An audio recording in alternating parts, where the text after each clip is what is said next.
nyo guys, sa 2 years ko sa Kalingap, ano talaga yan, I don't know, pagod na din ako sa araw-araw na issue guys. And I'm getting used to it. Yung tipong, okay, bukas issue na naman, okay, bukas issue na naman ulit, another issue na naman sa sunod araw. Nasasanay na ako. So, ewan ko, halos wala na rin naman yan sa aking wala sa aking epekto yung mga issue na yan.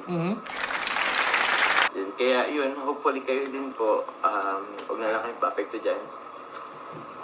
Alam niyo ba guys na yung tipong everyday na lang pagising, yung tipong di ka pa man din di ka pa man din nagbubukas ng cellphone.